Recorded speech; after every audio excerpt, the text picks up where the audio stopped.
Bahkan di suatu daerah ada orang mau berangkat mendengarkan pengajian, datang ke pesantren ini malah diejek, dinyek,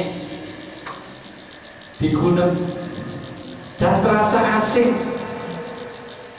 Hari gini ngaji nggak modern, hari gini datang ke pengajian nggak modern.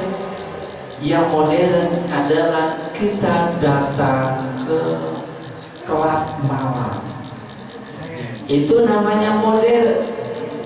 Kita berjoget ria, itu namanya modern. Atau malam tahun baru kita pergi ke Doli, ya itu modern.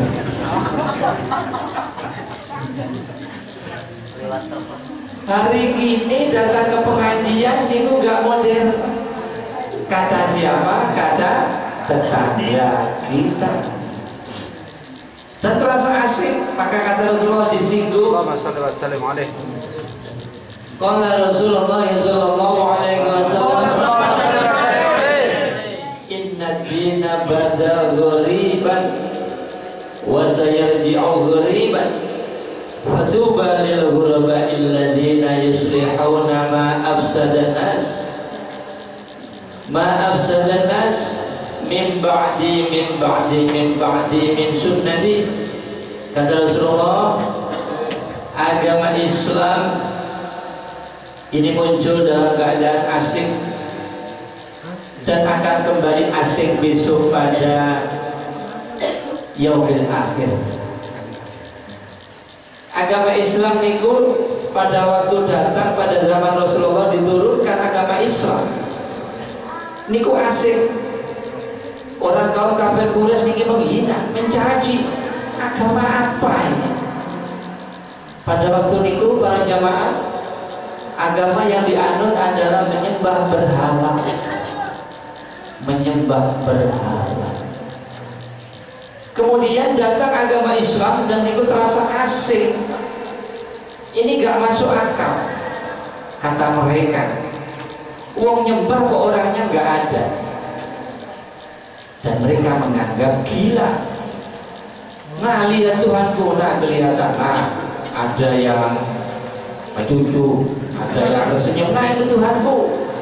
Mereka bilang, itu kan digambarkan apa itu namanya, patung-patung, berhala-berhala itu Tuhan mereka. Kemudian Rasulullah Muhammad SAW datang dengan membawa agama Islam. Niku terasa asing, asing niku napa? Aneh. Agama capopo niki. Wong agama kok nyembah Tuhan, Tuhane gak ketok saja. Mereka nganggap itu gak gaya, sing gaya niku nyembah Tuhan, sing Tuhane ketok. Jadi asing. Dan besok kata Rasulullah, Islam niku akan kembali asing. Dari lahir asing, benjing niki asing, semakin niki pun asing. Maka beruntunglah kata Rasulullah sekali bagi orang-orang yang terasing dan memperbaiki sunnahku yang dirusak oleh manusia pada zaman akhir ini. Beruntung para manusia yang asing, dianggap asing dan melakoni yang asing-asing. Niki beruntung kata Rasulullah. Panjenengan ngaji diarani asing kata Rasulullah, untuk anak panjenengan disekolahkan di sekolah agama dianggap aneh lah asing, untuk arek nom-nom golek bojo sing jilbaban niku aneh dan asing, untuk wayang ngeten iki sedekah akeh niku aneh, asing niku untuk. Kata Rasulullah, apa saja yang asing pada zaman akhir ini niku untuk dan beruntung. Dan itu adalah tanda manusia-manusia calon penghuni surga. Saudaraku para jamaah yang dirahmati oleh Allah, agama Islam muncul dalam keadaan asing, besok akan kembali asing, dan beruntung bagi siapapun manusia yang mendukung keasingan tersebut, menjalankan keasingan tersebut. Maka saudaraku para jamaah yang dirahmati oleh Allah, sesuatu kebenaran niku rasanya asing, aneh, lucu, dan kita tentunya akan dapat cemoohan, cacian. Maka jangan heran saudaraku, ini ada suatu cerita di suatu daerah, di daerah kawasan selatan sana. Niki sudah ada masyarakatnya yang tidak mau mendengarkan Al-Quran. Niku sampun wonten, sudah ada. Kemudian ada laporan lagi di suatu daerah, kalau tetangganya ngaji niku nesu-nesu. Wong kok ngaji? Digunem asik.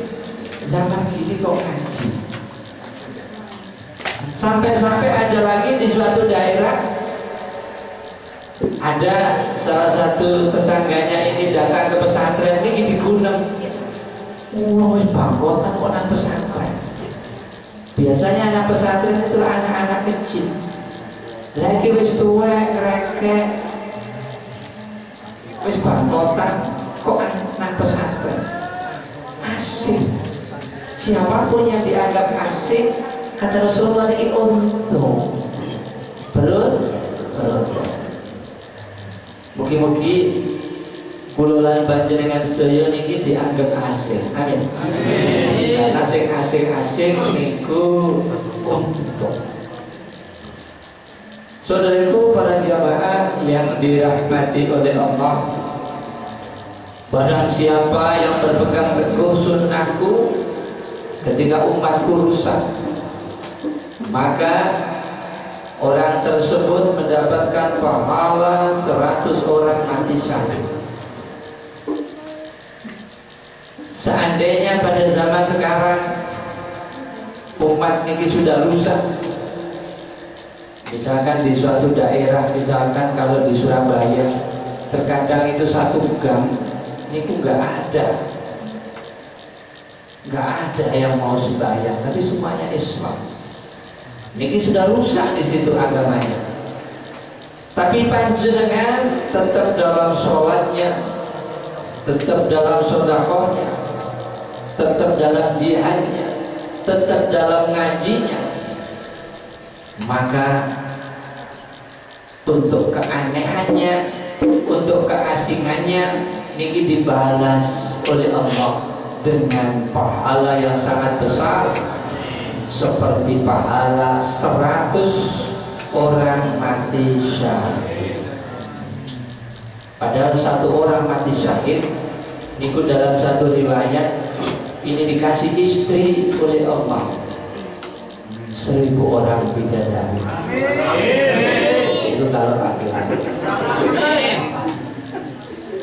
Satu orang laki-laki yang mati syahid niku dikasih istri 1000 bidadari. Amin. Amin. Lah ternyata mendapatkan 100 orang mati syahid. 100 kali 1000 bidadari. 100.000.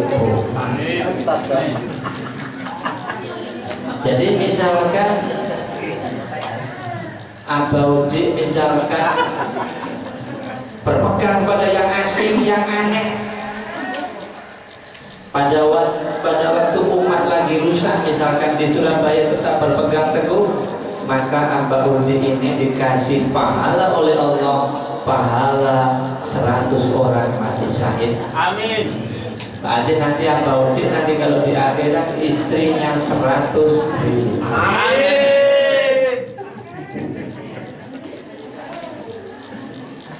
Kemudian ternyata Abaudi ini nggak mau apa? Saya nggak mau 100.000 bidadari, saya mau istri saya. Istrinya diambil, dikasih Abaudi. Jadi cuma satu. 1000 dengan 1